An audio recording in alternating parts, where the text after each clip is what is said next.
Selamat malam, selamat siang, selamat sore, atau selamat pagi, tergantung kapan Anda menyaksikan video ini.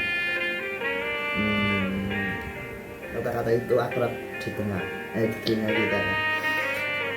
Karena Pak Azuri biasanya juga di podcastnya seperti itu. Di sini saya akan mencoba merangkum perkuliahan selama 1 semester mata kuliah presentasi iklan. Kok saya tidak mikir ya, presentasi iklan, yang mana tugas UAS untuk melakukan video merangkum. Dalam rangkuman ini saya akan mencoba untuk benar-benar merangkum, karena saya akan merangkum perkuliahan presentasi iklan ini dengan tips and trick mempresentasikan iklan di hadapan klien. Asik gak tuh? Asik dong, masa gak asik? Saya so asik ya, dia gak apa-apa lah. Baik teman-teman, sebelum saya mencoba merangkum perkuliahan ini, saya akan sedikit bercerita bahwa anak advertising itu identik dengan introvert, tidak bisa bicara di depan khalayak banyak, atau terkesan lebih sering bekerja di balik layar seperti jadi desainer atau direktur kreatif. Jadi pada saat penentuan jurusan semester 4 atau semester 4 ya. Semester 4 itu ada teman kita itu dalam obrolan warung kopi gitu lah. Itu saling bertanya, saling meminta pendapat. Sesuk kowe meh mlebu ndi ya? Meh mlebu advertising atau PR? Dari obrolan tersebut saya menyimpulkan bahwa orang yang pintar ngomong masuknya PR, dan orang yang nggak terlalu cakap dalam berbicara di depan halayak itu masuknya advertising. Ada semacam dikotomi atau pengkotakan klasifikasi gitu kan. Padahal menurut saya pribadi itu berbicara di depan halayak adalah sebuah hal yang mungkin wajib untuk bisa dilakukan oleh setiap mahasiswa, entah itu PR ataupun advertising. Meskipun dalam prakteknya memang PR terkesan lebih membutuhkan berbicara di depan halayak itu. Tapi kita sebagai anak advertising juga sebenarnya butuh, karena ya ketika kita mempresentasikan iklan kepada klien kita atau brief atau ya hal semacam lainnya lah untuk bernegosiasi, itu juga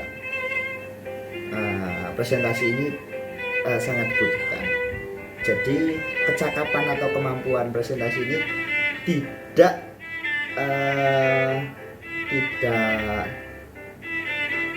menjadi sebuah kewajiban mahasiswa PR, tapi juga bagi kita juga sebagai mahasiswa advertising. Yang pertama, berdoa. Robbi sholli sodri wa yassirli amri wahlul 'uqdatam min lisani yafqahu qawli. Ya Allah, lapangkanlah dadaku, mudahkanlah urusanku, dan lancarkanlah lidahku agar mereka memahami perkataanku. Dari artinya saja sudah jelas, doa ini sangat dianjurkan untuk dibaca sebelum melakukan presentasi di hadapan klien kita. Jadi ketika kita memohon kepada Allah Subhanahu wa Ta'ala untuk eh, lancarkanlah lidah kita agar mereka juga paham apa yang kita bicarakan. Poin kedua adalah merasa confident, merasa nyaman gitu, merasa tidak gugup, tidak tergesa-gesa, merasa nyaman. Dan mungkin doa tadi juga bisa menjadi alasan kita untuk merasa confident, merasa lebih nyaman dalam kita berbicara di depan klien atau apa. Tapi juga ada beberapa hal yang nonverbal yang bisa menjadikan rasa confident kita itu naik. Yang pertama dalam merasa confident itu, meningkatkan rasa confident, ada bagi mereka yang sering mengumpamakan lawan bicara mereka adalah batu atau benda mati. Untuk meningkatkan rasa kenyamanan, rasa percaya diri mereka, itu nggak salah, karena itu hanya ada sebuah sugesti kepada diri kita buat diri kita itu merasa lebih nyaman, lebih confident. Tapi jangan sampai maksudnya itu jangan sampai perumpamaan itu keluar dari mulut kita. Apalagi waktu kita di depan audiens gitu ya, misalnya Anda semua adalah batu. Jelas setelah itu Anda tidak jadi kontrak iklan dengan klien Anda. Jadi jangan sampai perumpamaan tadi itu keluar dari mulut kita, apalagi ketika presentasi gitu ya. Jadi tetap ada dalam diri kita saja bahwa lawan bicara kita adalah benda mati. Itu semisal bagi mereka yang masih merasa kurang confident atau masih merasa takut, jadi masih bisa pakai perumpamaan tersebut. Yang kedua, untuk meningkatkan rasa confident kita, berpenampilan secara menarik gitu, berpenampilan rapi. Memang ada pepatah mengatakan bahwa don't judge book by cover gitu. Jangan menghakimi, jangan menilai buku dari covernya. Memang saya sepakat itu. Tapi ketika misalkan covernya bagus, bungkusnya bagus, penampilannya bagus, apa ya salah? Kan enggak juga. Malah menjadi nilai tambah yang lebih. Jadi bisa lebih meyakinkan klien kita kepada kita bahwa kita adalah advertiser yang mumpuni. Meskipun kerjanya misalkan jadi desainer gitu ya, kerjanya jadi desainer, ketika di rumah ya cuma pakai kolor atau pakai lekton bapak-bapak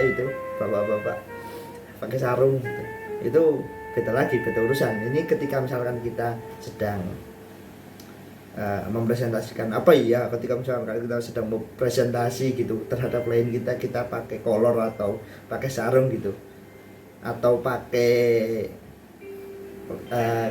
baju lekton gitu kan tidak sopan gitu kan. Itu malah ya jatuhnya nggak sopan, jatuhnya menjatuhkan rasa confident Anda. Lanjut, setelah rasa confident, jadi rasa confident itu setiap orang untuk mengakalinya untuk mengakalinya itu memiliki caranya sendiri-sendiri. Ya, itu dua hal yang tadi saya sampaikan. Lalu yang ketiga, saya lihat catatan terlebih dahulu. Yang ketiga adalah pastikan teman-teman itu memahami isi atau konteks yang hendak teman-teman sampaikan. Jadi jangan sampai teman-teman itu merasa bingung gitu, merasa konsep berpikir dari yang teman-teman ingin sampaikan itu teman-teman tidak pahami gitu. Ibaratnya ketika misalkan teman-teman mencoba memberitahu kan informasi A, tapi teman-teman tidak tahu bahwa itu A, lalu teman-teman coba sampaikan kepada orang lain, itu jelas tidak make sense, tidak make sense ya. Ya jelas salah gitu. Jelas nanti akan ada banyak mispersepsi, miskomunikasi atau miss yang lainnya. Yang jelas bukan Miss Universe. Nggak lucu. Yoi. Ya, jadi itu hal yang penting. Saya biasanya sebelum menyampaikan sesuatu atau berbicara di depan, misalkan presentasi di depan kelas, itu saya mencoba membuat mind map pada pikiran saya akan membicarakan apa, saya akan hal ini seperti apa, jadi mind map gitu. Di poin ini saya akan menyampaikan apa, di poin ini menyampaikan apa. Itu biasanya itu bagi cara saya seperti itu. Cara saya untuk memahami isi yang akan saya sampaikan kepada orang lain, saya biasanya menggunakan mind map. Jadi ya jadi ya gitu dalam pikiran gitu. Tapi ada ya, setiap orang berbeda-beda. Ada yang ditulis atau ada yang bikin catatan. Setiap orang berbeda-beda. Itu tips yang ketiga. Pahami isi yang hendak teman-teman presentasikan, iklan yang akan dipresentasikan. Ya semisal kita di depan klien, tapi teman-teman nggak tahu isi pesan dari iklan tersebut, lalu ya pasti klien tersebut akan merasa tidak yakin untuk menggunakan jasa teman-teman, jasa agensi teman-teman. Lalu yang keempat adalah sesuaikan bahasa dengan klien kita. Kan ada nih biasanya ada dari klien kan dari berbagai jenis ya, dari usaha yang menengah, dari usaha yang perseorangan atau UMKM atau apa. Nah itu kita bisa menyesuaikan bahasanya dengan klien kita. Ya semisal nih ada ibu-ibu warung pecel, itu meminta tolong jasa kita untuk membuatkan iklan dari warung pecel tersebut. Kereta lewat. Kita juga harus menyesuaikan bahasa dari klien tersebut. Jangan sampai kita menggunakan bahasa yang daki-daki, bahasa yang sulit untuk dipahami. Jadi klien tersebut tidak paham akan apa yang kita bicarakan. Selanjutnya nomor 5, intonasi nada bicara. Intonasi nada bicara ini sangatlah penting dalam kita mempresentasikan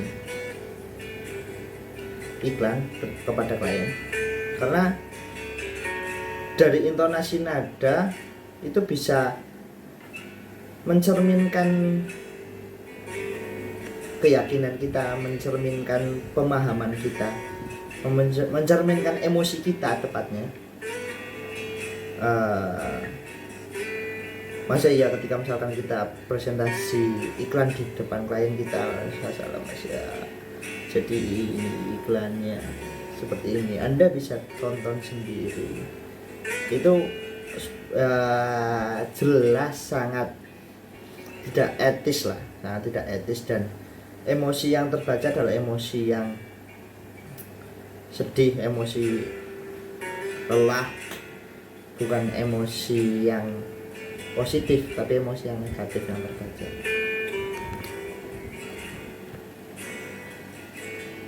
Selanjutnya kita gunakan teknologi.